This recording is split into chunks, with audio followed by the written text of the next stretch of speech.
Hey, it's the Nerdy Sports Fan. We're giving out draft grades still. We're into the NFC North. Let's talk about Detroit for a bit. Their defensive mastermind coach came over from New England. Seems to be getting a lot of flack. There were stories coming out about him missing his own team meetings or coming late for those meetings.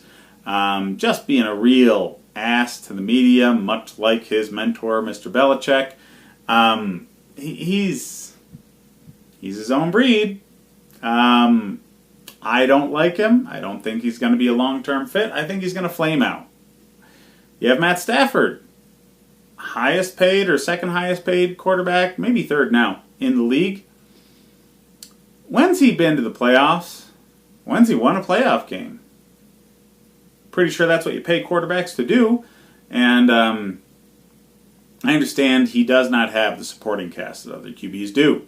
He's not had regularly the same kind of coaching like other QBs have had. So I don't put it all on Stafford's shoulders. I don't. I really don't. I just don't think he's worth the salary he's drawing. Point blank. I think he's overpaid. So they don't get to keep the players that they should because of how much money he's making. They drafted in the first round TJ Hockenson.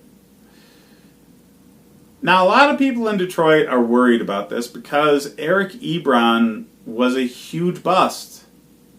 Now, mind you, as soon as he left town, he started doing great. Fantasy football owners of Ebron last year were really enjoying his production. But yeah, in Detroit, he didn't do a damn thing. So now you bring in another tight end. There's already a sore spot there. They're worried. You shouldn't be. Hockenson was one of the easiest pickups to make for a first-round draft pick because what you want is a guy who can be a day one starter. Hockenson will step right in from a pro-style offense, be your best tight end, and he's going to be very well-rounded. He's a willing blocker. He catches the ball. He can run routes. This is exactly what Matt Stafford needs to show people why he's getting paid as much as he is. So, as much as gone against you guys for, ever, this kind of bent your way. Hockenson was available. Snap him up. I get it. It's a solid pick. Later on, Tavai out of Hawaii, I thought was really, really overdrafted. Like, really overdrafted. I had him on maybe a 4th or 5th round draft grade. But I will say linebackers in general were not that great in this draft. There was a couple at the top that were very good. Otherwise, kind-ish, medium-ish going forward. So I don't really understand the Tavai pick. Maybe the scheme fit values him better. I don't buy it. Okay? You could have gotten better talent at other positions. This, I felt, was a need draft. They said, hey, we need a linebacker. I don't care what other people are valued at. Who's the best linebacker on our board? Pick him up. So yeah, that kind of stunk for me.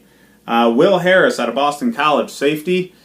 Yeah, I kind of had in the same range. There were other safeties that went this far down that were far better than this guy.